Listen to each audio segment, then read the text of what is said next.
Sarah, diolch yn fawr am ffordd efo fi heddiw.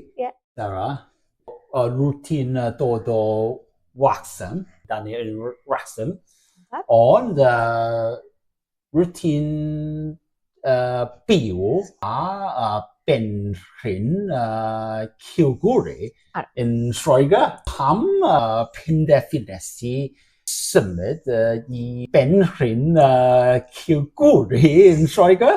Wel, dwi o Wrecsam yma yn y gororau, fel sy'n cael ei ddangos yn llyfr Myrddin ap Dafydd, a mae'n galw fo gwlad rhwng gwledydd. Felly, fama dwi wastad i bod yn y gororau, yn croesi'r ffin bron pob diwrnod, o leia un waith. Ac felly, mae'r gororau yn ardal arbennig, felly mae Wrecsam yn wahanol iawn i lot o llefydd eraill yng Nghymru, a mae pawb sy'n byw wrth y ffin ar y ddau ochr yn cael ei effeithio gan y ffin. Felly, dwi'n byw ar y gororau erioed. Dwi wastad wedi mynd yn ôl ymlaen dros y ffin. O'n i yn nofio yn Caer ers dalwm 2 waith y diwrnod. Dyna ni, y gororau. A felly, dwi wastad i croesi'r ffin lot. A dwi'n byw fan hyn yn Cilgwri. A dyn ni'r rhywle fan hyn, yn Wrecsam. Lle mae'r ffin yn fanna? Dim ffin dyn nhw. Lle Wrecsam yn fanna a fanna. Dwi ddim di mynd yn bell. Mae o'n reit agos. Ond nes i fynd yn reiddiol draw i Lerpwl, sydd chydig bach yn mwy pell, ond di dal ddim yn bell. Ac nes i fynd i brifysgol, a wedyn o'n i'n gweithio, ac nes i cwrdd â fy ngŵr. Ac oedd o'n byw yn Cilgwri ac yn gweithio yn Lerpwl. Felly, ar ôl chydig, nes i symud i Cilgwri. Ond dwi wastad i dod yn ôl i Wrecsam, o'n i mewn band, Wrecsam Singing Hands. Felly, oeddwn ni'n gwneud agweddiaethoedd i gerddoriaeth. Dyma'r math o beth fan hyn. Dwi gyn lot o cariad tuag at ieithoedd arwyddo a barddoniaeth yr ieithoedd yma. Oherwydd sydd yn dueddu bod jyst i gyd ar y corff yn sgwennu fo lawr, oherwydd fod lot o aelodau o fy nheulu yn fyddar. Felly mae Wrecsam yn dinas sir. Mae pobl yn dueddu drysu rhwng y tref oedd yn cael ei galw yn Wrecsam a'r sir sydd nawr yn ddinas. Maen nhw'n meddwl y tref sydd wedi dod yn ddinas, dim dyna sydd wedi digwydd. Yn y 90au, oedd Wrecsam fan hyn, ac oedd y holl gogledd ddwyrain clwyd oedd o ar ôl y Clwydyn Range, yr mynyddoedd. A am ryw reswm, be nath nhw penderfynu wneud oedd rhannu fo a rhoi Flintshire a Wrecsam. Felly, yn hytrach na meddwl, be gan i alw y sir lle dyn ni'n rhoi Wrecsam y tre, nath nhw jyst rhoi'r un enw. Wrecsam, no imagination. A dyna sydd wedi achosi lot o trafferth yn ddiweddar, a fel mae'n dangos ar y map yma, mae pobl Periclo wedi creu, hynna i gyd yn Wrecsam. Mae gennau map bach yn fanna dwi wedi wneud yn hyn. Felly mae Wrecsam y tre yn fanna, a wedyn mae hwn yn tynnu tuag at Llangollen. Mae'n lle fawr Wrecsam. So mae o'n ddinas yn yr ystyr o'i maint o, ond jyst dyn ni ddim gen lot o'r strwythyr sydd gen dinas fel arfer. Cos clwstwr o trefi a pentrefi a green space rhwngddo fo. Felly, ond mae o'n fatha lle hyfryd. Ond felly dyna ydy'r thing. Ond felly dwi dal yn croesi'r ffin nôl ymlaen. Dwi mond yn byw 2.7 milltir ar draws y ffin. Felly dwi'n rili'n cyfri hynna fel bod fi ar draws y ffin.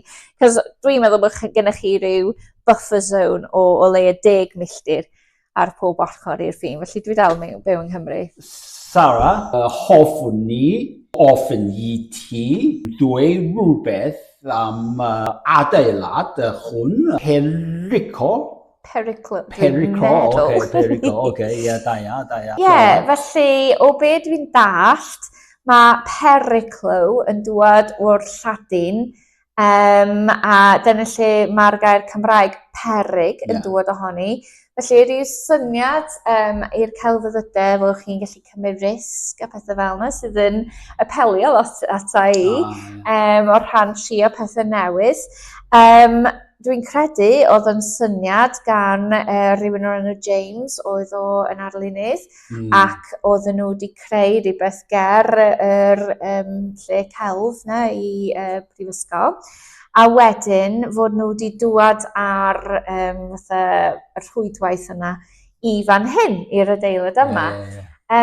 O beth mae perchennog yr adeilad yn hapus iawn i'r arlunwyr bod yn fan hyn yn defnyddio'r adeilad. Hen capel ydy hi.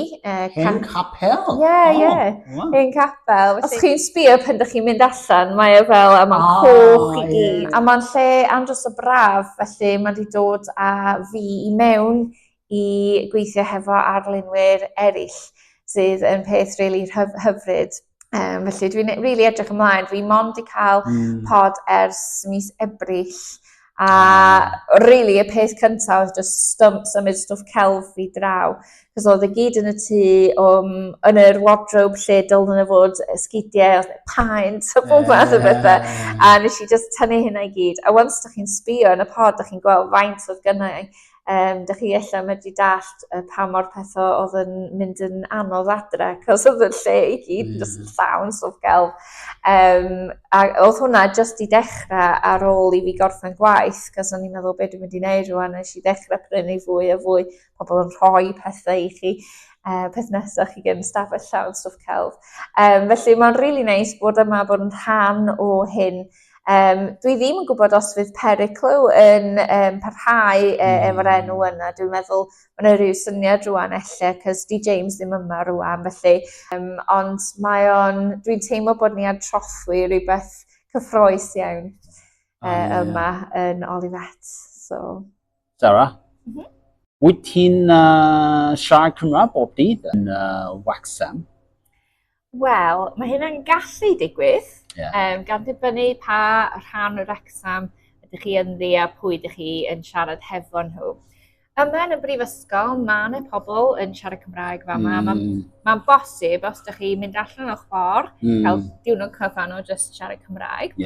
Ond yma yn y canteen fel nes i weld o blaen, ella dos na neb ar y staff yn siarad Cymraeg heddiw, felly ti'n gorfod troi i'r Saesneg.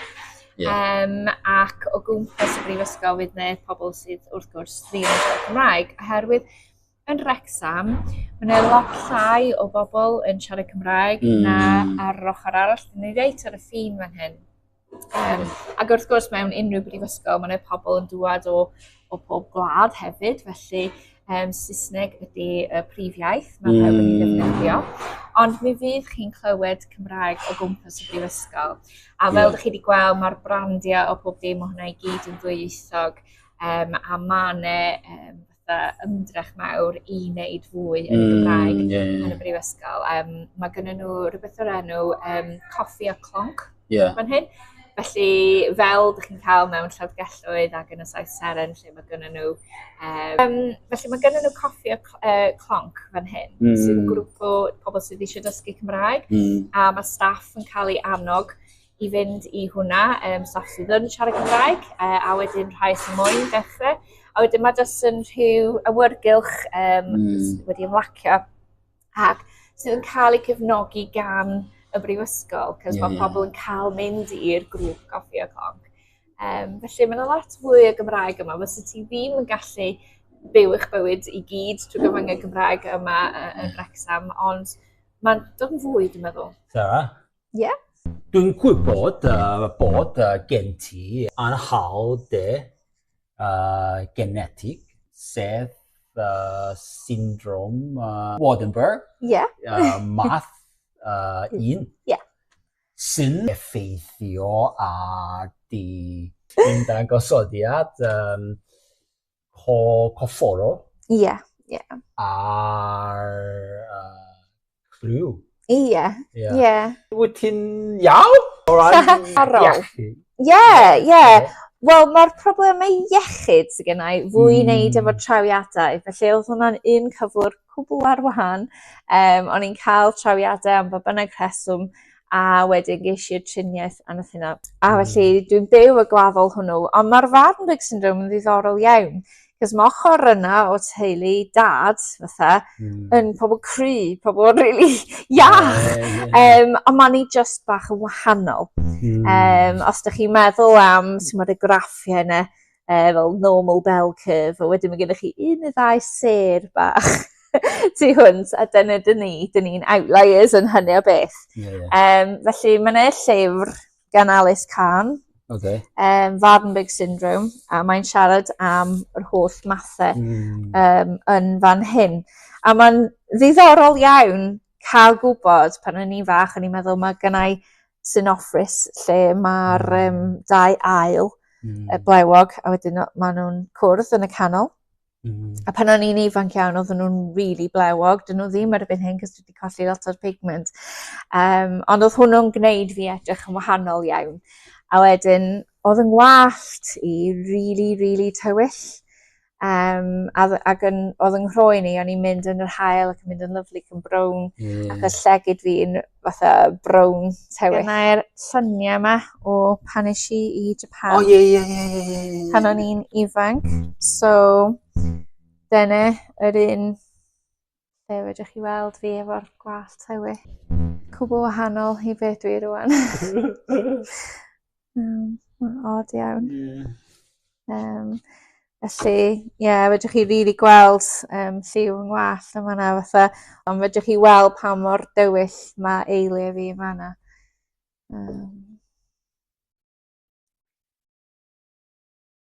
Wahanol? Wahanol iawn. A chi'n gallu gweld, really, ar un yna, os chi'n sbio ar fy nghrwyn nesaf i fy ffrind oedd gen gwallt sort of blond tywyll. Chi'n gallu gweld o'n i jyst yn lliw wahanol iawn hefyd. Felly, mae'n tipyn o switch, chi'n gweld, pan o'n i'n ifanc, oedd gennau ffrind oedd gen gwallt cyrliog blond. A dyna o'n i eisiau edrych fel pawb mae'n mor brydferth, ac o'n i jyst gen fel gwallt fel hyn, gwallt tywyll. A wedyn, nes i colli'r lliw i gyd, a rwan wedyn dwi'n sbio nôl a meddwl, o'n i ddim yn mwynhau o digon, oedd lliw gwallt fi'n rili hyfryd. Ond dyna fo, dyna ma Alice Kahn yn sôn am fan hyn. Dych chi'n colli'r pigment, dyna di'r peth cyntaf, fedrwch chi gwybod. Mae rai pobl yn cael ei geni yn byddar, oedd anti fi yn ifanc iawn pan nath nhw sylweddoli bod hi'n byddar, a cousin fi. Ac oedd gynno fo fel white stripe i ddechrau pan oedd o wedi dechrau efo gwallt. Felly nes i datblygu un fanna. A mewn rhai... Cosi gwallt? Na, fel gwallt gwyn, just fel patch. Ti'n meddwl, chi'n gweld nhw mewn horror films o bethau fel. Ac dyna un o'r cyflerau sydd yn achosi hynna.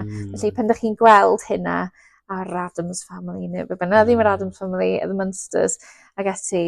Felly mae hwn yn dangos, mae'r lluniau yma yn diddorol, cos mae'n dangos fel sut mae'r cyflwr yn cael ei pasio ymlaen, fel family tree ag ati. Felly maen nhw wedi gwneud y gwaith, a nath y gwaith genetig dechrau yn Manceinion, lle nath nhw ffeindio'r genyn, they found the gene, ac o teulu fi yn rhan o'r ymchwil cychwynnol hwnnw. Felly mae yna papur o 93, dwi'n meddwl, lle maen nhw'n dweud enw'r papur di rhywbeth really clear fel mistakes on the PAX3 gene cause Waardenburg syndrome, neu rhywbeth fel yna. Cos oedden nhw wedi gweld ers blynyddoedd, a Waardenburg oedd o'n eye doctor, ond oedd yn gweld lot o pobl yn dod mewn hefo, fedrwch chi weld siap y llygyd, oedd yn gweld lot o pobl fel yna, a hefo'r gwallt gwyn, a hefo'r nam clyw. Felly dyma rhai o lluniau pobl sydd gynno fo. Oedd 9 Llanrwst i fi gyn un llygad glas ac un llygad brown. Mae hwnna hefyd yn rhan ohono fo, a mae anifeiliaid yn medru cael hynna. Dwi di dadbygmentio rwan, felly dyna'r fyddai'n parhau i golli lliw ag ati. Dwi wedi dechrau colli fo yn yr eiliau rwan hefyd, maen nhw wedi dechrau mynd y gwyn. Ond y peth fwyaf ydy bod fi'n colli'n lliw. A mae pawb yn colli lliw, bla bla, ond ddim fel hyn. Mae gennau low frequency loss yn y ddau ochr. Progressive low frequency sensor neural loss. A mae'n neud hefo pigment yn y cochlea. Dwi wedi dechrau colli cliw, dwi'n hearing aid user yn barod. Ond y problem ydy, hefo teclynnau cliw, maen nhw wedi cael eu creu ar gyfer pan mae pobl yn heneiddio fel arfer. Felly maen nhw'n dda am boostio high frequency loss. Os ti'n meddwl amdano fo fel whole carpet, mae high frequency loss yn mynd, hyd yn oed fydd ti wedi colli chydig ohono fo. A wedyn, da chi'n dieddu colli, a wedyn low frequency loss di'r dwytha. Ond dwi wedi colli low frequency loss, ond mae gennau high frequency dal. Felly mae'n anodd iawn defnyddio teclynnau cliw i helpu really y problemau sydd gennau, ond waith i fi drio, a dwi'n mynd i'r audiologist ag ati. Mae'n rhai really dda, fedrwch chi Bluetooth yno i'r ffôn, a wedyn defnyddio'r ffôn, cos dwi'n ffili defnyddio'r ffôn rwan fel yna. Dwi'n gorfod cael rhyw fath o visual, felly diwrnod y blaen o'n i'n gweithio hefo'r plant yma, ac yn nhw, making nodding heads fel hyn. Ac wedyn oedd nhw'n mynd, miss, the phone, your phone. Ac o'n i fatha, I don't think my phone's on. No, the phone behind you. Ond y landline fan hyn, ac o'n i methu glywed o. A wedyn, o'n i'n gallu ateb o, ac o'n i sbio ar y plant, fatha, a wedyn oedd y teaching assistant dŵad, ond oedd y ffôn di stopio yn pob sôn. Neu, wrth gwrs, rwan, dwi'n mor welw, os dwi'n mynd yn yr hael, dwi'n ofalus iawn. Nôl yn y 90au, eis i Tunisia, pan o'n i dal gen gwallt tywyll ag ati, nes i roi factor 2 ym mhob man, a just mynd, ac yn y heat wave, oedd pobl yn marw. A nes i llosgu chydig bach, ond ddim yn ddifrifol. Ond rwan, o'n i sefyll allan yn y Steddfod un flwyddyn yng Nghymru, ac oedd yr hael, ac o'n i wedi llosgu gwynebu. Felly dwi'n gorfod bod yn ofalus iawn rwan, dwi'n gen factor 50 ym mhob man. Sydd yn odd, cos wedyn dwi fatha lliw cwbl gwahanol, a dwi gen freckles o bethau, o'n i byth gen heini pan o'n i'n ifanc, a dwi'n gweld freckles fel rhywbeth sy'n perthyn i rywun arall, ddim fi. Felly mae'n odd iawn. So, mae'n tails yn hath. Ydan. Yn fan hyn. Dyma'r hoff rhan o'r brifysgol. O'n i wastad yn mwynhau dod fyny fan hyn. A maen nhw fwy na just del hefyd, mae gen nhw hanes iddyn nhw. Yn ôl pob sôn, menywod sydd wedi gwneud nhw, artistiaid menywod, ac os mae'r tails yn torri, maen nhw'n cael eu trwsio draw yn yr adran celf, yr rhan celf o'r brifysgol, gan menywod. Mae yna rhyw hanes hethau mae'n cael ei rhoi yn y tirwedd. Ond maen nhw'n rili ddel, cos maen nhw'n dreigio goch, ond maen nhw'n felyn hefyd sydd yn lliw hapus. Wedyn mae'r sweeping staircase yn golygu bod chi'n gallu teimlo bod chi mewn rhyw ffilm. Oce, ie. Awn ni? Awn ni, ie.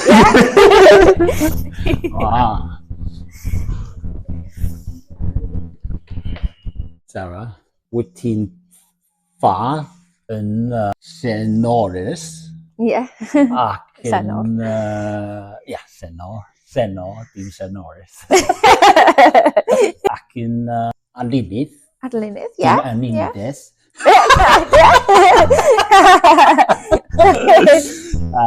Sut mae di waith di yn bethyn i di anhwyd genetig di? Wel, dyna lle dwi'n gweld o fel rhyw fath o... dwi'n cael bydd o'r cyflwr sydd gennau, cos mae gennau pethau diddorol i sgwennu am ac i gwneud gwaith celf. So, dyma y dywysoges arian. Mae hwn wedi helpu fi, hwn ar cerdd nes i sgwennu fynd efo fo, wedi helpu fi i ddeall sut dwi'n teimlo am yr holl beth. Dwi'n dangos yn hyn yn welw iawn fan hyn efo'r gwallt streipog. A wedyn dwi'n deddio gwisgo glas neu'r spectrum oer, cos mi o'n i'n gwisgo lot o coch a du, fel ydych chi'n gweld yn y lluniau. Mae gennau top du efo coch arno fo. Dwi byth yn gwisgo heini rwan, cos mae'n dieddu neu fi fwy welw. A dwi'n teimlo fel fod y holl corff yn ei deimlo fod, dwi ddim just yn y glis. A dyma rhyw fath o gwynt di dŵad a di rhoi fi mewn rhyw fath o stad fan hyn. A mae hwn, fod yn edrych chydig bach fel Celtic Knotwork, chromosome di hwn, a wedyn dyma'r genyn dwi wedi gwneud hynny fel fod o'n arian.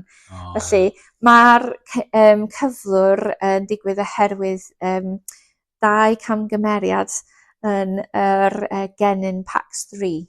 Felly mae'n peth genetig. A dyma lle rwan pan mae pobl yn deud pethau fel mae pobl gallu cael cochlear implants a pethau fel yna. Mae nhw, ond lle mae pobl yn dueddu feddwl, mae rhywun yn fyddar cos maen nhw wedi bod yn sal neu rhywbeth fel yna. Mae teulu ni, dyma fel dyn ni fod. Dyma actually genyna ni. Felly mae'n peth naturiol. A felly dwi'n hoffi weld o fwy fel hyn, yn meddwl am yn hyn fwy fel tywysoges arian, yn hytrach na rhywun lle mae rhywbeth di mynd o'i le neu be bynnag, fel na dwi fod. Ac felly, a trio teimlo fel na amdano fo. Nes i wneud y llun yma, oherwydd nes i fath o rhoi'r glust, wrth gwrs mae'r glust yn bwysig iawn, lot o bethau dwi'n gwneud. A dwi wedi rhoi earring, cos ar un adeg dyna o'n i'n gwisgo rhai mawr fel hoops fel na o'r hyd. Mae gennau nhw dal. A dyma fatha'r inner ear i gyd, a dyma'r cochlea fan hyn, lle dwi wedi golli pigment. A wedyn, fel na oedd yn wallt ar un adeg, oedd gennau fatha streip yn wen fan hyn. A wedyn dwi wedi rhoi hynna o ran hwyl yn meddwl, wel, mae'r cochlea wedi colli chydig o'r lliw yn yr blew, felly. Just rhyw fath o just helpu pobl i ddallt. Mae hwn di gweithio'n dda iawn, mae rhaid dweud, y llun yma. Fod o i gyd yn Gymraeg, nes i anfon casgliad at America ac oedd nhw'n hoffi'r llun yma cos oedd nhw'n gallu dallt o. Felly dwi'n dueddu feddwl am y ffordd dwi'n clywed rwan fel mae gennau cerdd o'r enw clywed fath o Terminator. Ac os ti'n meddwl am, ti'n gweld trwy llygad y Terminator, mae'n sbio, mae wedi mynd sganio, a wedyn identifio beth ydi o. Dyna ydi o, o'n i'n eistedd mewn un gwers cyngeneddu dros lein ar Zoom, ac nes i glywed rhywbeth, a nes i feddwl, dyn nhw'n neud synwyr, neu ddechrau llefrith. A wedyn nath nhw ddechrau meddwl beth sy'n odli efo llefrith, sefyll. Ond mae hwnna'n sefyll, ac oedd hwnna'n neud synwyr. Ond i fi, o'n i wedi colli'r sgwrs, gan bod fi wedi cam clywed yr un gair yma. Felly o'n i wedi mynd llefrith, gwall, dim cyfatebedd, adroddiad, asesiad gwall, y gair yn swndio fel llefrith, ond ddim yn gwneud synwyr, dim digon o wybodaeth, felly nes i gorau gofyn iddyn nhw. A wedyn ateb ydi sefyll.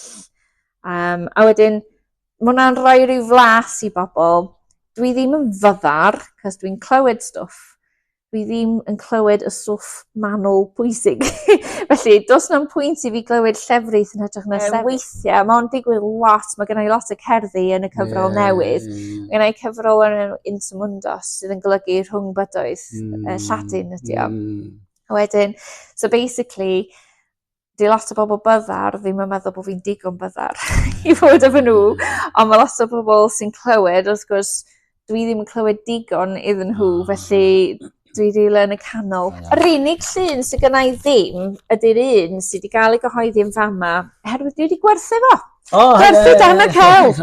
Felly nes i sgwennu hwn yn barfas y Geia 2022. Dwi gyn colofn o'r gororau, from the borders or from the margins. A wedyn fan hyn, nath nhw cynnwys y darn o celf. Felly, dyma fi hefo'r gwallt depigmented fan hyn. A wedyn, mae amser yn rhedeg allan ar fy nghyw. Cos mae'r gynghanedd i'r glust. Mae nhw wastad yn deud hynna ym mhob gwers. Mae nhw fatha, lle nes i fynd i'r gwers cynta wrth i fi colli nghyw ac yn mynd, mae'r gynghanedd i'r glust, rhaid cofio hynna, ydych chi'n clywed y racen a hynna llall yn i fel, gret. Felly nes i sgwennu cerdd y ras i gyngeneddu. Yn esbonio y problemau sydd gennau, a mae hwnna yn fy nghyfrol newydd hefyd. Felly, mae'r llun yna ddo, o'n i wedi sgwennu'r cerdd, o'n i wedi trio esbonio fo i bobl, sgwennu peth eraill, ond pan oedd bobl gweld y llun, oedd nhw fel, dwi'n dall rwan. Dwi'n yn gwybod pam, weithio mae lluniau yn medru rhoi gwybodaeth. A dyma yr cerdd arall nes i gyhoeddi yn Barddas. Ond nes i actually cael chydig o pres i wneud fatha efo actorion. Nes i sgwennu sgript ac oedd nhw yn actio'r sgript allan, stori Dewis Agasarian. A dyma'r cerdd yma'n hyn, o dwi'n really hoffi. With Focus, Arian. Yeah, The Silver Princess. Oh, yeah. Dim too socky. Yeah, you have me there. Okay, fair enough. Yeah, nes i ddim gweld yn sy'n berffaith nag dwi'n mynd I feddwl am hyn yn dod. Ond I suppose, yn hyn, fel arfer dwi ddim yn gweld yn hyn fel person girly o gwbl. Dwi'n gweld yn hyn fel person sydd ddim really gyn-gender. Ond efo hwn, o'n i'n trio dychmygu'n hyn fel rhyw tylwythen teg hardd efo gwallt arian a nes I glanio fyny'n galw fo'n hynna. Mae lot o bobl ydi hoffi'r fersiwn Saesneg o hwnnw pan dwi wedi darllen o mewn llefydd. So. Mwtaniad y gennin. Ie, chi'n mynd gweld llawer o cerddi efo geiriau fel yna. Felly mae di roi lot o hwb I fi sgwennu a dwi wedi sgwennu rhyw 80 tudalen o cerddi hyd yn hyn. Mae gen I un neu ddau fwy. Cos nes I sgwennu y cerddi yma, o'n I eisiau gwneud o trwy Gymraeg, cos Cynghanedd wrth gwrs, o'r Gymraeg dath hynna, o'n I yn sefyll Llanrwst. Ond doedd hynny ddim yn bosib, felly nes I gyfieithu pob dim, a oedd nhw gyda fo am 2 flynedd, a nath nhw ddod yn dol a deud loads o pethau clen, deud neb yn sgwennu am y pethau yma ar hyn o bryd, dwi ddim wedi gweld neb yn nunlle, ond dyn ni ddim yn mynd I gyhoeddi fo, a ni fel, Felly, mae wedi bod yn eistedd yna ar y silff, a dwi wedi bod yn trio ailwampio fo a sbio be maen nhw wedi dweud ag ati. Ond mae yna un posibiliad arall rwan, mae yna gwasg sydd yn chwilio am pethau. Maen nhw yn cyhoeddi pethau'n ddwyieithog. So, dwi'n trio wneud o'n ddwyieithog rwan, a chi'n gwybod pan sydd wedi bod yn gweithio ar rhywbeth ers 2 flynedd, a chi jyst yn meddwl, dwi'n teimlo fod wedi cael ei gyhoeddi'n barod, ond dwi dal yn gweithio arno fo. Waith na'r PhD. Ond dwi'n gobeithio rwan, na I roi o iddyn nhw, gweld os maen nhw'n mynd I gyhoeddi fo, ac os na, na I just cymryd o a hynna'n gyhoeddi fo trwy Amazon, and that's it. Ond mae'r llun gennau, a wedyn felly dwi wedi gwneud clawr really nice iddo fo, efo'r llun. A just yn mynd I gael o'n Into Mundos, felly defnyddio gair Lladin I osgoi gorau cael 2 teitl Cymraeg a Saesneg. Dyna, that's the way to go, dwi'n meddwl. Routine byw a benrhin Cilgwri yn Lloegr. Felly, dwi'n meddwl, does dim llawer o gyfleoedd I ti siarad Cymraeg, you know? Wel, mae yna, cos mae yna lot o bobl, a mae yna grŵp eitha brwdfrydig draw yn Cilgwri, a mae yna boi o'r enw Ieuan Cilgwri, mae fod I gwneud hynna, cymryd yr enw. Ond hefyd, mae'r busnes lle ydych chi'n byw yn ddiddorol, dwi'n meddwl, tydi. Cos dyn ni yma heddiw yn Wrecsam, cos mae mywyd I yn Wrecsam. Mae'r tŷ dwi'n byw yn ddi yn Cilgwri, mae'n ganol cefn gwlad, felly fysa'n gallu bod unrhyw le. Ond felly yn fanna dwi'n siarad Saesneg efo ngŵr ac yn gwylio ella un neu ddau bethau Saesneg ar y teledu. Ond mae'n waith I gyd trwy gyfrwng y Gymraeg, pethau cymdeithasol trwy gyfrwng y Gymraeg.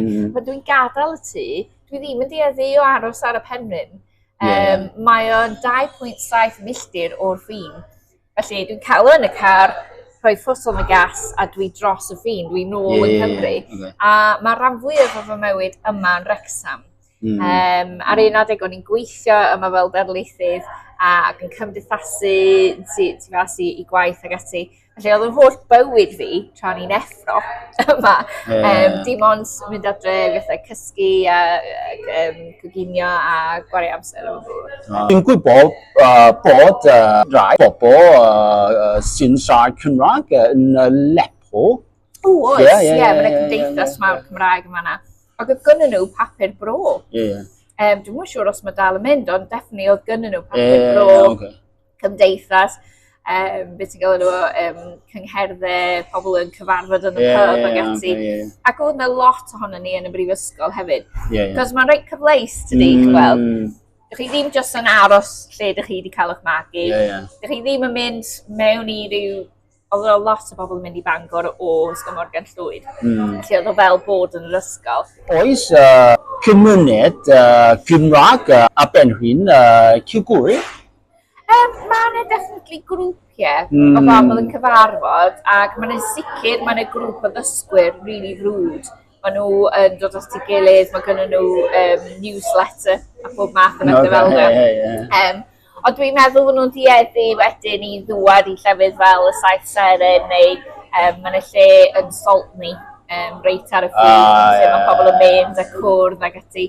Ond mae'n ddigon, mae'n hanes o bobl yn byw yna.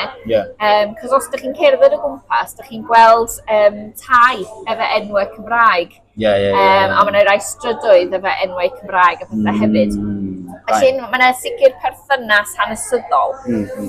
Ond rwan mae dieddu o bod, dyn ni ddim yn byw mewn cymunedau ddim chwaneg, na dyn, yn yr un ffordd. Felly, dwi ddim yn rhan o y gymuned reit o gwmpas yn hy. Dwi'n dwad yma, dyma lle mae'n hymuned i, dyma lle dwi'n gwneud cymuned, fel mae'n dweud yn cymdeithasol.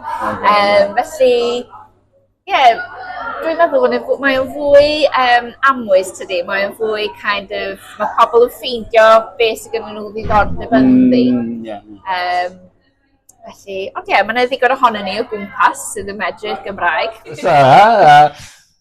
Felly, mae gen ti rifa creadigol. Oes. Erbyn hyn, ond roi ti yn academi. Oes, ar y dech. Ond ni o'r dech? Felly mae'n gyrfa fi wedi bod bach yn troellog. Nes i fynd i brifysgol yn Lerpwl, i John Moores yn Lerpwl. Nes i gradd cyntaf mewn hanes a cymdeithaseg. Wedyn nes i gweithio fel ymchwilydd am chydig yn maes iechyd gyhoeddus. Wedyn nes i wneud hynna am cwbl o flynyddoedd, a wedyn, ond dim ond contracts byr oeddwn i'n cael, a wedyn nes i gweld, o'n i sbio am jobsys, a nes i gweld PhD studentship hefo stipend sydd yn golygu chi'n cael tal. Felly, mi nes i PhD, a mae hwnna'n stori hir, fel mae pob PhD fel arfer, oedd o'n lot hirach nag oedd o fod. Ond, mi nes i sgwennu thesis, ac felly, oedd o'n maes iechyd, ond oedd i'n neud hefo emosiynau, really, oedd o'n neud hefo iselder ac pryder, so anxiety, depression. Fel maen nhw'n cael ei gweld yn y corff, dwi wedi creu gair hefyd, because medically unexplained symptoms, maen nhw'n dieddu galw fo'n yn Saesneg. A felly, o'n i'n trio meddwl be fysa hynna yng Nghymraeg, ac mi nes i creu bathu term symptomau heb esboniad meddygol, SHEM. Cos maen nhw'n hoffi MUS, maen nhw'n hoffi acronyms yn y byd meddygol. Felly, academydd o'n i moyn bod, dych chi ddim yn neud un y hein, o'n i bai bod ti'n really serious, cos mae'n lot o waith. A wedyn, eis i mewn eto i ymchwil a pethau, nes i mynd mlaen a llall, a wedyn, nes i gwani am Bangor, fel ymchwilydd, a wedyn, oedd y Coleg Cymraeg Cenedlaethol, gyn job fel darlithydd yn y gweddorau cymdeithasol. Sef really be ydi PhD fi, cos nes i gwneud conversation analysis a pethau fel yna, so mesur pan mae pobl yn siarad, sut maen nhw'n siarad, be di'r technegau siarad. So, o'n i'n darlithydd a ddysgu cymdeithaseg iechyd, felly pethau i wneud hefo diwylliant a sut mae pethau fel yna yn effeithio iechyd pobl. A pam bod pobl yn glanio fyny hefo SHEM. SHEM. Felly ddim MUS. Ond, a wedyn, felly o'n i yn darlithydd ac o'n i fatha, yes! Ond wedyn, oedd yna ail strwythuro, a wedyn nath nhw splitio'r ysgolion. A felly oedd y gwaith o'n i'n gwneud ddim rili yn bodoli ddim chwaneg, anffodus. Felly oedd yna lot o fatha o'n i'n gwybod beth i wneud, ac yma'n anodd.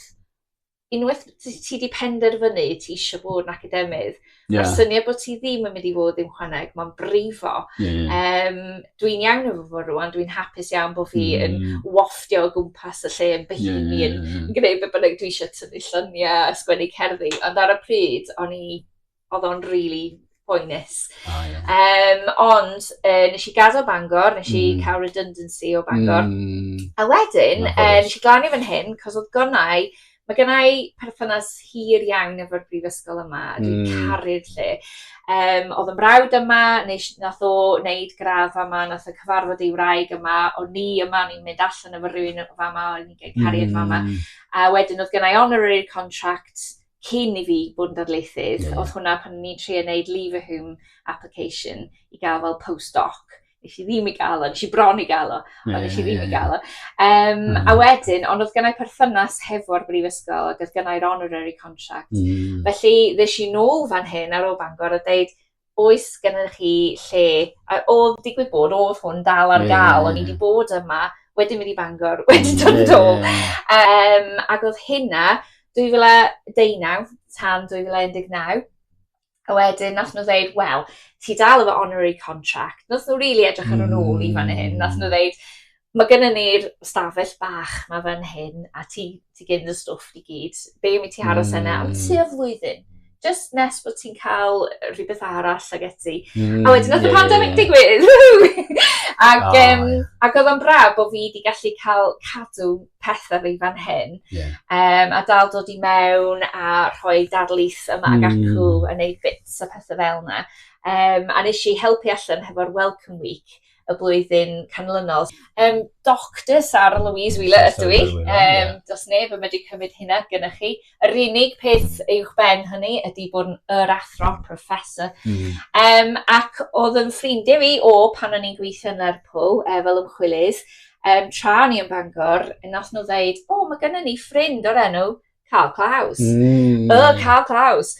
Oedd o yn gweithio fel meddyg yn Llythfaen, ac oedd o wedi gwneud lot o gwaith yn y cymuned, yn creu pethau cymunedol i cael pobl i gweithio a creu pres ag ati.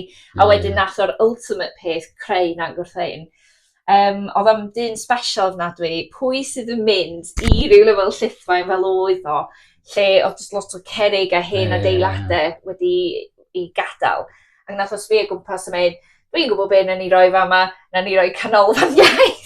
Ond oedd y weithiau yn dod, cos mae'n anghyffein yn epic. A nes i cael y fraint o gweithio hefo Carl Claus. Oedd yn boi really clean. A dwi'n cofio lot o weithiau nes i danfon e-bystu iddo fo, hyd yn oed ar ôl y prosiect, yn dweud, mae gennau sefyllfa yma o ran yr iaith, a dwi'n teimlo really tense, dwi'n gwybod beth i wneud, ac oedd o fatha, paid y pwynt amdano, just mynd i'r cyfarfodydd yma, siarad. Oedd o just mor calm am pob dim. Ac wrth gwrs mae fod i marw yn eitha diweddar, ond oedd hwn yn prosiect i wneud hefo, nes i fynd i'r Vic, Tafn y Vic yn Llythfaen, ti angen mynd fan'na. Ac oedd nhw'n really clean, nes i wneud gwaith ymchwil hefo nhw. Yn anffodus nes i ddim gorffen y gwaith yma, cos oedd o tra o'n i yn Bangor, ond oedden ni'n lincio fe hefo'r deddf llesiant, well-being. Felly, yr theori ydy, mae pobl, pan maen nhw'n cymryd rhan mewn pethau, fel corau a pethau fel yna, mae ddau iechyd nhw a iechyd meddwl nhw. Felly, dyna oedden ni'n sbio ar effaith gwaith cael, really, y gwaith, a'r ffaith o gyn pobl Tafn y Vic, a fy nhw'n rhedeg o. A felly, dyna'r math, really, y math o stwff. Dwi ddim yn gwneud gwaith ymchwil na darlitho ddim chwaneg, ond dyna'r maes o'n i'n gweithio ynddi. A dwi dal really yn plethu hynna mewn i'r gwaith celf a yr gwaith sgwennu ag ati. Felly mae'n braf really, cos ar un adeg o'n i'n teimlo bod fi wedi gwastraffu cymaint o mywyd yn astudio ac yn gwneud PhD. Ond erbyn hyn dwi'n gweld y fel rhyw sort of pockets tu ôl i mi, a dwi'n mynd, dwi angen mynd i hwnnw rwan a nôl y stwff dwi'n gwybod, cos wrth gwrs ti'n sgwennu hwnna, mae hwnna yn 100,000 o eiriau. Wow. A mae'n llawn references, felly dwi wedi darllen, dwi'n gwybod lot am Iselder a Prydain. A mae hwnna'n peth pwysig o'r rhan i'n cymdeithas ni, cos mae bywyd y pobl yn newid, a wedyn mae pobl yn mynd yn isel, a maen nhw'n cael symptomau a pethau fel yna. Felly fel unigolyn, mae wedi cyfoethogi fy mywyd a helpu fi feddwl, actually, ella dyna beth dwi'n gwneud yn fan'na, dwi angen mynd allan fwy. A un diwrnod yn eitha ddiweddar, o'n i'n teimlo dwi wedi bod yn gweithio'n rhy galed. A mi gyrres i am 2 awr i Llanfihanged Glyn Myfyr, cos oedden nhw'n gwneud Sewing for Wellbeing. Ac eisiau draw na a just dechrau. A mae hwnna wedi dechrau prosiect celf cwbl newydd i mi. Felly, mae'n rili braf cael yr holl gwybodaeth yna a gallu rili dall, o'n i byth rili di dall pethau fel mood ac bod yn isel neu bod yn pryderus. O'n i'n mynd dall pam fod y corff yn ymateb fel oedd o. Ond mae o oherwydd bod ni wedi esblygu, we have evolved, i fatha ymateb i rhywbeth fel llew ym Mancw. Dych chi unau yn gorfod paffio'r llew a'i lladd o, neu dych chi'n gorfod ffoi. A wedyn, dych chi fel hyn, a dych chi'n dechrau chwysu, cos mae'r corff angen cadw i hun yn cool. A wedyn wrth gwrs, dych chi'n cael adrenalin, ac ati fel bod chi'n gallu symud yn dda iawn. A mae hefyd, mae'r colyddyn yn gwagio hun. Felly, dyna pam mae pobl yn cael diarrhea, pethau pan maen nhw'n really stress. A wedyn, mae'r pethau yma ddim yn helpful efo straen modern, a dyna ydi lot o'r problem. Ac o'n i yn person pryderus iawn cyn i fi wneud y PhD, a nes i ddysgu cymaint gyda fo, nath o really helpu fi yn nes ymlaen, just fel person. Felly, dyle pawb wneud PhD. Sarah, mae di hanes di diddorol iawn. Da iawn. Falch y glywed. Wnes ti diffu i ffynnu yn siarad Cymraeg, gatre ac un o'r ysgol hefyd, Sarah. Do. Mae hwn yn cwestiwn, dwi wedi bod yn gwylio'r fideos eraill, sydd yn un ddiddorol, cos dwi ddim yn mamiaeth i mi. Mi nath mam dysgu Cymraeg, ond oedd dad i dysgu Saesneg, cos oedd o ddim yn siarad Saesneg tan oedd o'n tua 8 oed, cos oedd o'n byw mewn lle o'r enw'r Rhos yn y Chrigog. A dyma dwi wedi bod wrthi'n pwytho yn gwneud stiwt bach fy hyn. Mae Periclo ar hyn y bryd fan hyn yn gwneud stwff hefo'r clai coch. A mae hwn yn ardal sydd yn adnabyddus am y clai coch, am y glo.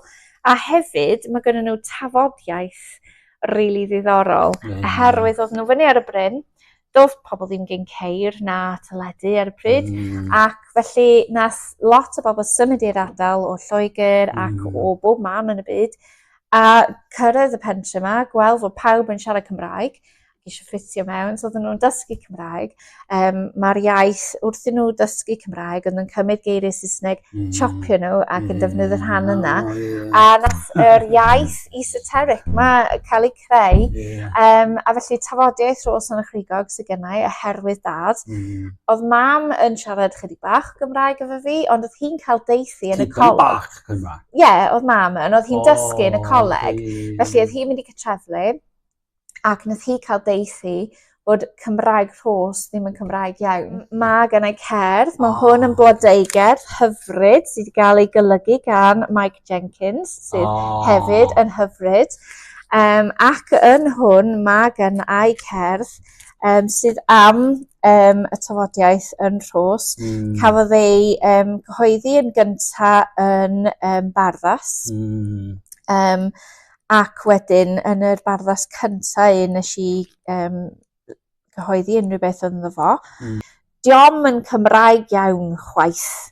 Teyrnged i nain ac Aunty Gladys yn yr 80au. A wedyn nes i gyfieithu hynna i It's Not Proper Welsh either, a tribute to my grandmother and great Aunty Gladys. A felly, mae'r geiriau tafodieithol fel nene ac ene ac ati. Felly, ond oedd lot o plant yn cael eu plagio yn yr ysgol a tynnu coes ac ati oherwydd y tafodiaeth yna. oedd y pobl yn dod lawr o'r Rhos, ond o'n i gen yr acen yn beth bynnag. A dwi'n cofio un athrawes, oedd hi'n cysau y tafodiaeth, ac oedd hi yn erlyd o'r hogian yma yn yr ysgol. Felly, oedd o'n teimlad od bod yn siarad iaith lleiafrifol, ac eto o fewn hynny oedd yna fwy o lleiafrif byth a cael eich erlyd am y tafodiaeth yna. Ochr dad o'r teulu i gyd yn siarad Cymraeg Rhos. Ond oedd ochr mam ddim.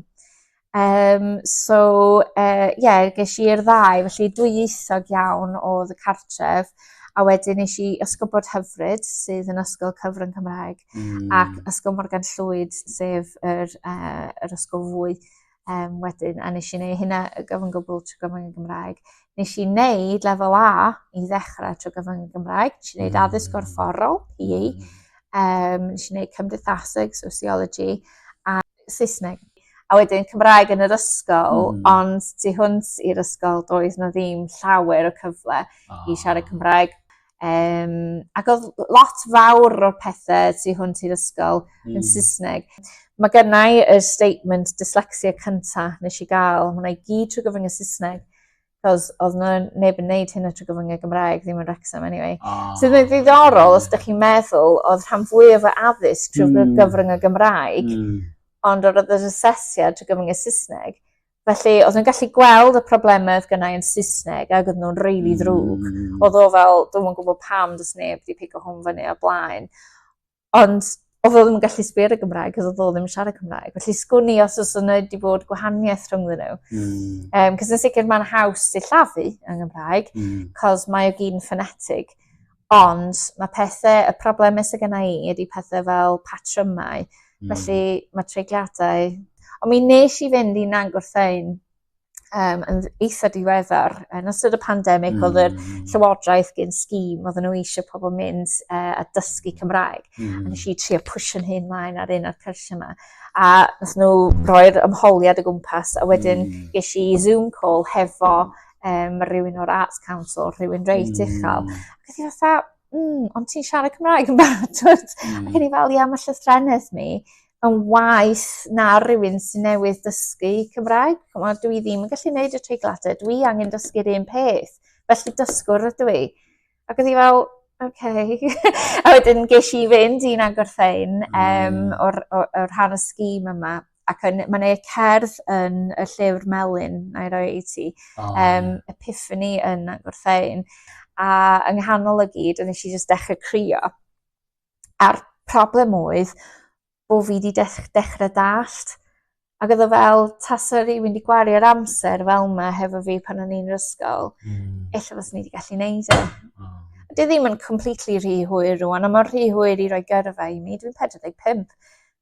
Dwi hanner ffordd at fod yn ymddeol. Ond, ie.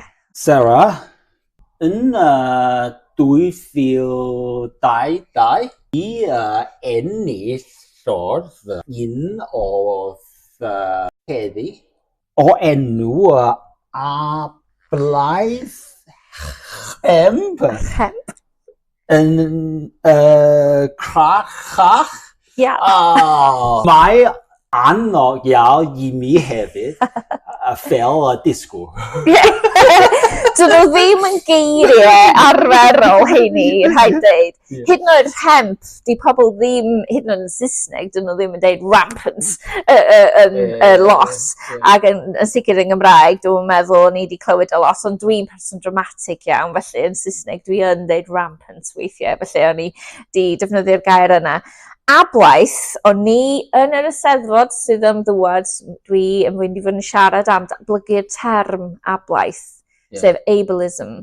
Felly, nath y Coleg Cymraeg Cenedlaethol comisiynu fi i wneud gwaith o gwmpas ablaeth, sgwennu stwff am ablaeth a ffeministiaeth y pobl anabl ag ati. Felly, oedd gynnau'r gair yna, a mae crachach. Wyt ti wedi clywed y gair crachach? Ti ddim? Crachach ydy pobl ydych chi'n gweld yn yr Eisteddfod, really, yr pobl dosbarth canol. Felly, enillo o gwobr geiriau creadigol 2022 ffwn Cymraeg gan celfyddyddiad anabledd Cymru. Ie. Beth wnaeth i chi ennill wobr? Wel, Sarah? ie, felly mae'n ddiddorol, cos maen nhw'n cael rhai pobl pob blwyddyn. O'n i di mynd ar y wefan i fyny lwyth o lluniau i'r wobr ar aildanio oedd nath nhw'n wneud exhibition a mynd o gwmpas. A wedyn nes i gweld adran geiriau creadigol, a oedd nhw'n gwahodd pobl i sgwennu cerddi ag ati. A dim ond hanner diwrnod oedd ar ôl tan y dyddi'r cae. A o'n i di bod yn teimlo'n ddreng iawn ac yn upset iawn. Cos oedd un o'r gweisg o'n i di gofyn iddyn nhw cyhoeddi Intermundos. Ac o'n i di roi pob math o cyfleon o'n i dweud fos ni gallu sgwennu cyfrol ar y pethau mae gyd. Ond nhw basically di dod yn dôl a dweud bod fi ddim yn fardd. Mae'n cymryd blynyddoedd i astudio'r grefft o barddoniaeth. Dyna be dwi wedi bod yn gwneud sti. Ers o'n i'n rhyw 17 yn barddoni mewn bedsits efo beiro. A be oedd lot o bobl yn dod atai pan nes i perfformio fo o flaen, a wedyn o'n i wedi cyfieithu fo a nes i perfformio'r cyfieithiad. Oedd un hogan dweud, oh, it's very interesting that, because you've got class in that as well. Acos o'n i, pan o'n i'n 17, o'n i'n byw mewn bedsit yn Coed Poeth. Ac oedd o'n lle ffiaidd. Oedd gennau rhyw beiro o'n i wedi pigoddi ar y llawr yn rhywle. Ac oedd gennau notebook bach a nes i ddechrau barddoni. Felly, mae'r holl beth yn chydig o rant yn basically deud ablais di'n enna. Cos wrth gwrs na dwi ddim yn gallu treiglo. Cos mae gennau nawr ar yr ymenydd. Wyt ti'n deud fod gennau ddim byd i cyfrannu gymdeithas.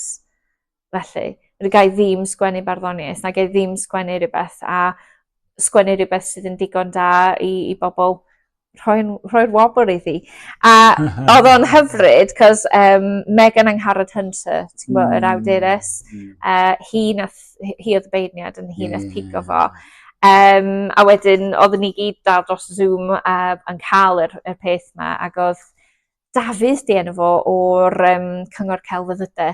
Ac oedd yn neud yr announcement, oedden ni gyd yn gwylio dros Zoom, ddim yn gwybod os o'n ni di ennill neu ddim. Ac dyma fo'n dechrau chwerthin, a nes i feddwl, yn fi sydd di ennill felly, cos mae o'n kind of tongue-in-cheek, reit funny. Ac oedd o'n deud, dyma'r un nath neud fi chwerthin, oedd hwn. Felly, dwi'n meddwl mae'n digon o hiwmor yn fo. Mae o'n debyg iawn i'r cerdd Pan fod Brychan efo Nywaith yn hynny o beth. Mae fatha, dio ddim yn un sy'n odli. Mae fatha, mae'n odlau ynddo fo drwy draw, ond mae fwy fel monolog, dramatic monolog ydi o. Fod yna bits o dialog ynddo fo. A dwi'n meddwl bod y neges yn really glir, cos dwi gyn un llinell ynddo fo sydd wedi cael ei roi mewn llyfrau breision. Yr holl bwynt yw fy ngwahaniaeth. A dwi'n meddwl rwan bod ni wedi dod mewn i cyfnod lle dyn ni'n cydnabod fod gan pobl, ella fod gynnyn nhw anablaeth, ond mae gynnyn nhw rhywbeth arall i gynnig. Oherwydd hynna, weithiau. Rhywbeth, chymod. A dyna dyn ni angen ydy amrywiaeth o profiadau ac amrywiaeth o sgwennu. A felly, gan wybod fod wedi ennill yr gwobr lle, dwi wedi rhoi o yn Trawiad Seizure, cos mae'n rhan o'n mhrofiadau fi a fy ngwaddol. A celf fi di hwnna ar y blaen hefyd. Mae'n fan o fod yn yr ysbyty pan nes i deffro yn yr ysbyty ar ôl cael trawiad ac o'n i'n gwybod lle o'n i. O'n i'n meddwl bod fi di marw cos oedd pob dim yn wyn. Mae'n hath. Ie, dwi'n meddwl, dwi'n hoffi o, cos mae o'n reit syml. A mae'n mynd hefo'r holl profiadau dryslyd. Sarah? Ie. Dwi'n gwybod mae gen ti nith sydd â hanes diddorol o ran yr iaith Gymraeg. Fedri di dwy wythau rago amdani hi? Felly, actually, mae gen i ddwy nith. A pan oedd yr nith cyntaf, oedd ni gyd, oh my goodness, oedd ni wrth ein bodde hefo hi ac yn dysgu lot o ieithoedd iddi hi. Ac felly, maen nhw'n byw yn Ryncwn. Mae Ryncwn, mae gerbwys Manceinion o gwmpas fan'na, fatha ffordd cw dros y ffin. In Lloegr? Oh, okay. Ac y rheswm am hynny ydy dyna lle nath gwraig fy mrawd cael ei magu. Oedd ei teulu di dŵad o Uganda yn ystod Idi Amin a'r expulsion. A herwydd oedd teulu nhw, sef Nain y Taid Bren ar y ddwy ochr, wedi dŵad o Goa yn India. So, felly mae hwnna'n gyfnod ni, jyst i esbonio hynna. Oedd fy chwaer yng Nghyfres di dod i Wrecsam, di cyfarfod fy mrawd yn y brifysgol, a nhw di priodi a symud i Ryncwn. Felly, pan nath Christina cael ei geni, oedd pawb di cyffroi eisiau rhannu ieithoedd hefo hi.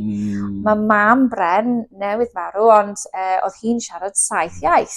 Pam, oherwydd oedd hi'n siarad Konkani, sef iaith arbennig i talaeth Goa yn India. Ond oedd hi hefyd yn siarad Punjabi ac Urdu a un o ddau o Hindi. Ond hefyd, gan fod nath hi cael ei magu yn Africa, yn Uganda, oedd hi yn siarad Swahili a cwpl o ieithoedd eraill. Felly oedd hi fatha, ond oedd hi cyrraedd y gwlad yma, ac wrth gwrs oedd ieithoedd ar y pryd, ddim rili yn rhoi rhywbeth rhyw lawer i ti, oedd nhw jyst yn gweld rhywun a dweud, gyd i gweithio mewn ffactri. Felly, oedd gen i'r cyfoeth o ieithoedd yma. Ac o'r ochr ni, wrth gwrs, oedd gen ni Cymraeg yn ogystal o Saesneg, ac hefyd fy modryb yn gwneud BSL. Ond mae hi'n 19 oed rwan ac bydd hi'n mynd i'r brifysgol a mae'n mor glyfar. Felly, os mae hi moyn cyfoethogi yr bits o Cymraeg sydd ganddi, fydd hi'n gallu gwneud. Mae chwaer hi, chwaer ienga hi, felly nis ienga, mae hi yn andros glyfar ac yn frwd am dysgu Cymraeg, mae hi rili eisiau dysgu Cymraeg, felly dwi'n siŵr fydd hi'n gallu gwneud hynny hefyd. Dwi wedi wrth gwrs, fel unrhyw bardd gwerthu halen, cynnwys nhw mewn gwaith dwi wedi gwneud. Am 11 mlynedd i cyfoethogi fy iaith, nes i sgwennu i Papur Bro y Clawdd, sef Papur Bro Wrecsam. Nes i ddechrau yn 2009 yn sgwennu, ac nes i ddarfod yn 2019, chos nath y papur dod i ben yn anffodus, dyn ni ddim yn creu hwn ddim chwana. Felly, yn 2010, o'n i yn sgwennu colofn yn fanna, synfyfyriad llenyddol, ac o'n i wedi sgwennu cerdd. Ac mae'r cerdd, fel ydych chi'n gweld, o'n nhw wedi defnyddio Sally Mali yn fanna. Sally Mali. Felly, nath yr cerdd dechrau oherwydd o'n i wedi darllen golwg, cylchgan golwg ar y tren, a ni'n meddwl, mae hwnna'n dechrau cerdd reit dda. Wedyn, o'n i yn tŷ mam a dad, oedd nhw'n byw yn Llangollen ar y pryd, ger yr afon mewn fflat hyfryd. Ac i trio annog Christina, oedd hi mond yn 2 oed, dwi'n meddwl ar y pryd, nath ni rhoi DVD Sally Mali iddi yn y Gymraeg. Ac oedd gan Cerys Matthews yn canu yno fo, a Rhys Ifans oedd yn darllen o, felly big superstars. Ac oedd Sally Mali yn tro mynd, faint o brechdannau sydd gennym ni, 1, 2, 3, 4, ac yn i fatha, pam fo brechdannau'n fenywaidd, diolch yn gwneud dim symwyr, a sgwennes i cerdd felly. A mae'r cerdd yna wedi bod yn rili boblogaidd yn enwedig hefo dysgwyr, cos wrth gwrs dyna'r math o problemau sydd gennym nhw, a'r un fath o problemau sydd gennym i. Fast forward i'r pandemic 2020, a nes i ail gyhoeddi fe yn Barddas, Cylchgan Barddas. A dyma rili oedd yr ysgrif cyntaf i fi gyhoeddi yn Barddas. Mae'n bwysig ailgylchu gan gynnwys hefo cerddi, dwi'n meddwl. Felly, 10 blynedd yn ddiweddarach nes i gyhoeddi hwnnw yn Barddas. Wedyn... Crwban. Crwban. Cos dwi'n crwbantlyd, cos dwi'n slow and steady. Sgwm fel Aesop's Fables, felly mae'r crwban yn curo'r sgwarnog, cos mae'r sgwarnog yn rhedeg yn really fast, ond mae'r crwban fatha yn neud i ffordd yn cymryd trwy geiriau mae'n cyrraedd. Yn y Ffrangeg hefyd. Je ne sais quoi. Oh, je ne sais quoi, ie. Ti'n gwybod ma hwnna'n golygu fatha a little bit of something. Felly dyna si roi hwnna mewn ynddo fo. Cos dyna sut fysa chi deud ar lafar. Felly ma hwnna, dwi'n really hoffi'r cerdd yna. Dyna'r cerdd gorau cyntaf nes i sgwennu, dyna lle nes i ffeindio fy llais barddol. Mae fy nghyfrol newydd allan, ond dim ond yn Saesneg ydy hwn, ond mae yna geiriau Cymraeg drwydd i draw fel nain, taid, dodo, sef y gair tafodieithol am modryb. Dyna mae neithoedd yn galw fi. Felly oedd hwnna'n reit ffynnu pan nath Christine yn mynd i'r ysgol i ddechrau. Oedd un o'r athrawon wedi dod at y mrawd un diwrnod a dweud, she keeps saying she's going to Tide's house. Cos wrth gwrs, oedd yr athrawon ddim gen syniad, cos oedd nhw yn Lloegr. She's going to Tide's house. Oh, do you know where that is? Yeah, it's a grandfather. Felly, maen nhw wedi byw y bywyd diddorol yna yn trawsieithu. A maen nhw lot o cerddi yn fy nghyfrol bach del newydd gan Ffam i Dan. A mae hwnna yn y siopa llyfrau hefyd. A mae hwnna gen Goa a Cymru ar fanna. Felly, y Goa Reig patchwork quilt, Goa a Cymreig, Goa Reig. Goa, okay. Sarah, pam sefrinlet ti gwasg gogora yn 2020? Ie. Beth mae o wedi cyhoeddi hyd yn hyn, Sarah? Wel, yn 2019, nes i stopio bod yn academydd a dechrau bod yn person creadigol. Ac yn sbio gwmpas yn meddwl, wel, dyma'r gweisg i gyd yn fan hyn. A mae lot fawr o'r sector creadigol wedi lleoli lawr yr arfordir gorllewinol. Does yna ddim llawer yma yn y Gogledd Ddwyrain. Yn y gorffennol, ni oedd gen un o'r gweisg fwyaf oedd Hughes a'i fab yn cyhoeddi pob dim. A nhw oedd yn cyhoeddi y cylchgrawn y llenor. Ond wedyn, mewn un cenhedlaeth, wrth gwrs mae hwnna wedi cael, a does gynnu ni ddim hynna rwan. Felly dyna oedd y bwriad, o'n i'n meddwl, wel, mae eisiau cael rhywbeth yn fan hyn, ar gororau'r wlad. Ond wrth i mi ddechrau sbio mewn i'r gair gororau a ffiniau a'r ffin ag ati, meddwl am y ffaith fod yna gororau'r gwlad, ond hefyd gororau'r iaith. A wedyn, a ffiniau, hwnna'n llyfr fwy academaidd, yr un SIT, ond felly mae gororau'r iaith. Gororau'r iaith? Ie. Ddorol. A gororau'r meddwl.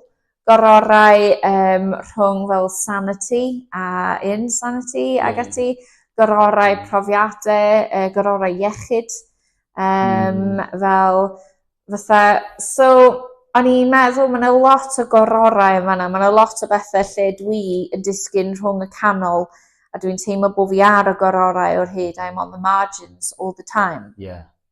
Mae gys hyd yn oed fatha, mae gennau fan hyn wearable metronome, oherwydd fod gennau fel auditory processing disorder. So dwi yn clywed rhywun yn chwarae gitar a dwi chydig bach allan. Felly os dwi'n dechrau tre canu, byddai just chydig bach allan. Felly mae hwn yn mynd i helpu fi, cos mae metronome wrth gwrs da chi'n ei glywed o, so di hwnna ddim yn mynd i helpu. Ond mae hein, da chi'n gwisgo nhw, a maen nhw'n rymblo. A mae hwnna yn o'r gororau o'r rhan profiad. Felly, pan nes i sefydlu, ac o'n i arfer ysgwennu i'r clawdd wrth gwrs, sef y papur bro, mae hwnna o'r gororau. So, pan nes i sefydlu fy ngholofn yn Barddas, dyma'r un fwy o ddiweddar, o'r gororau nes i galw fo, nes i trafod hefo'r golygydd ar y pryd, yn dweud fatha, dyna beth dwi eisiau fo, fydd o ddim just o'r gororau, as in stwff o Wrexham. Mi fydd o i wneud hefo, enghraifft, mae gwaith fi gyd, felly mae hwn i wneud efo teulu ni, lle mae'n aml ddiwylliant a gwahanol ieithoedd ag ati, a yr cyfrol dwi wedi ei gyhoeddi. Mi nes i gyhoeddi yn diwedd 20 Rwdon y Bohwman, sef cyfrol cyntaf o farddoniaeth. Oedd yn cynnwys, oedd yn dechrau hefo cerdd nes i sgwennu pan o'n i 17 mewn Bedsit. A wedyn, mae'n dangos y gwahanol steil o cerddi. Felly, Rwdon y Bohwman a dim ond fel PDF nes i wneud hyn yn diwedd a roi o ar WordPress, cos o'n i'n rili'n gwybod yr ochr technegol, gan i ddim pres i gofyn i bobl i helpu fi, ac o'n i ddim yn gallu ffigur allan sut i ddefnyddio Amazon Kindle ar y pryd, o'n i just di cael allan bol, dwi ddim yn da iawn efo cyfrifiaduron. So nes i just wneud e fel PDF am ddim, cos hwnna'n peth braf anyway today. A wedyn fi sy'n bardd y mis ag ati o fanna. A wedyn, nes i, o bod yn bardd y mis, nes i rhyddhau PDF nes i wneud fel llyfr lloffion bardd y mis. Pob dim o'n i wedi sgwennu a tynnu llun, nes i rhyddhau hwnnw. A yn y cyfamser, o'n i wrthi mynd o gwmpas y gweisg yn trio cael nhw i gyhoeddi rhywbeth am byddardod a colli clew ag ati, a oedd hwnna'n methiant llwyr, really, ond ar y pryd oedd wedi mynd i America, ond oedd wedi bod enne am tua flwyddyn, Intermundos wedi bod enne am tua flwyddyn, a o'n i wedi rhoi hwn i ffam i dan, ac oedd nhw'n brysur yn darllen hwnnw, ac o'n i'n meddwl, dwi just eisiau llyfr. Felly, nes i cyhoeddi Trawiad Seizure, a mae hwn, really, ydy'r copi caled cynta i Gwasg y Gororau, dyna fo fan'na, yr holl manylion. Dwi ddim gen tîm o bobl i hyrwyddo fo. A dyna beth dwi'n gweld yn ddiddorol, Eli, mae'r gweisg Cymreig i gyd yn gwerthu copïau caled trwy Amazon a Kindle Books trwy Amazon. Ac eto, gan bod fi wedi printio un fi trwy Amazon, a fe basically wedi gyhoeddi fo trwy Amazon. Printed in Great Britain by, by Amazon. Felly, ond dwi actually'n cyhoeddi fo trwy Amazon, sydd yn golygu bod fi ddim yn gorfod talu am ISBN, cos mae ISBN yn £100. A cwbl di hyn ydy'r code, i chi gael barcode, a mae hwnna'n really ddrud i rywun fwy fi sydd ddim gyn pres. Ag, Sarah? Faint o darllenwr oes gen ti? Wel, mae'n anodd gwybod. Na. Ac ar Amazon, mae gennau, mae'n really clyfar, ti gen fel bar charts o pethau. Felly, na i checio fo bod pob hyn a hyn, a weithio ti'n mynd, mae rhywun wedi prynu llyfr. A dwi'n gwybod fod Doctor Cymraeg, mae fo'n gallu gweld un tro oedd loads o bobl yn prynu llyfr newydd oedd yn gallu gweld oedd yr elw yn mynd i fyny ac i fyny. So mae'n really neis fel yna, ond dwi'n teimlo rwan fod hwn yn serendipedd bod ti'n gofyn am hyn, cos dwi eisiau creu gwasg go iawn, ond dwi angen help hefo'r ochr yna o bethau. So, dwi wedi bod yn sbio mewn i'r peth, cos nes i gyhoeddi hwn hefo ffam i dan, ond fi nath printio fo, a nes i printio fo hefo cwmni o'r enw UK Books, Print UK Books, neu rhywbeth fel yna oedd o, ond nath o dywad o Peterborough. Sydd yn teimlo'n odd fod y llyfr wedi dywad o Peterborough i TV a wedyn i'r siopau. Felly dwi'n sbio gwmpas ar y printwyr lleol ar hyn y bryd. Felly bod nhw ddim yn printio llyfrau, ond mae rhywbeth fel hyn, chapbook, mae'n fwy fel pamphlet tydi, a fes nhw'n gallu gwneud e. A wedyn fes ni'n really hoffi Gwasg y Gororau yn printio llyfrau yn Wrexham, a bod ni'n gyhoeddi a printio nhw yma yn y ddinas. Dyna di breuddwyr fi. Sarah, ydy yn drwy a graffu llyfrau? I fod yn onest, na di. Ac felly, tasach chi ddim moyn cael ISBN a hynna i gyd, dyna ydych chi angen iddo fod yn llyfr swyddogol. Dy wedyn ddim yn costio lot o gwbl. Efo Amazon, mae'n costio dim byd, cos mi fedrwch chi wneud efo print on demand, just gadael nhw enne. A mae nath rhywun yn Ffrainc prynu fo. Fos di costio lot fwy na'r llyfr i anfon iddyn nhw. Ond, nes i printio at author's price. Felly rhyw 2 bins, a cael bocs ohonyn nhw, a mynd o gwmpas y siopau. A wedyn maen nhw'n gwerthu nhw am 5 pence. Felly, a wedyn dyn ni'n splitio'r elw ar y llyfr. Felly, a dyna sut mae'r Books Council a pob dim yn gwneud e anyway. Felly, os ti'n neud ar Amazon, costio ddim byd. Fel hyn, digwydd bod oedd Famadan wedi prynu yr ISBN yn barod. Lle nes i'n gorau talu am hynna. Nes i mistake bach lle o'n i ddim wedi gofyn am hynna i ddechrau. Wedyn os yna charge fi 40 pint i roi o arno fo, cos mae hwnna'n bwysig, really, os mae yn y shilff, ynda. Ond ti dal yn gorau wedyn talu am postage a pethau fel yna. Lle os dwi'n gallu printio neu rhywle yn y ddinas lle dwi'n gallu mynd yna a just pigo nhw fyny, mae'n rhatach eto bydd. A fydd o jyst yn neisiach. Felly mae gennau llyfr celf, dyn ni yma yn Periclo ar hyn y bryd. A mae gennau llyfr celf dwi eisiau gwneud, efo 2 cerdd yn fo. Mae yna cerdd hir nes i sgwennu am yr Afon Dyfrdwy a Diwiesau'r Afon Dyfrdwy. Felly dwi am wneud y gwaith celf i fynd hefo hwnnw a cael yr 2 yn ddwyieithog yn y cefn, ond just celf wedyn. A trio printio hwnna ella rhywle fwy lleol na Peterborough. Ella, trio cael o ffeindio ffordd o wneud hynna. A gan i weld, fydd o'n ddiddorol gweld, ond dwi yn y lle iawn fan hyn, cos maen nhw yn gwybod i stwff o'r rhan printio a pethau fel yna. So, dwi'n obeithiol iawn. Faint o gopi wedi gwethu? Wel, o trawiad seizure, dwi'n meddwl, dwi'n yn siŵr fydd rai fi wneud yr accounts yma cyn by hir i roi mewn faint dwi wedi gwerthu.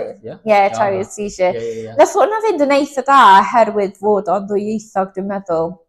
Yn sicr, dwi'n meddwl dwi wedi printio 200 ohonyn nhw. So, gwrs ddim yn lot o ran llyfrau, ond dwi wedi gwerthu o leia fatha hanner o heini, sydd pan ydych chi'n meddwl llyfr Cymraeg, just cyfrwng Cymraeg, oedden nhw mond rili'n gwerthu rhyw 200-300 ar un adeg anyway. So, a dwi ar ben yn hun bach yn gwneud o'i gyd. So, a mae hwn mon newydd ddod allan, felly mae angen i pobl i brynu fo.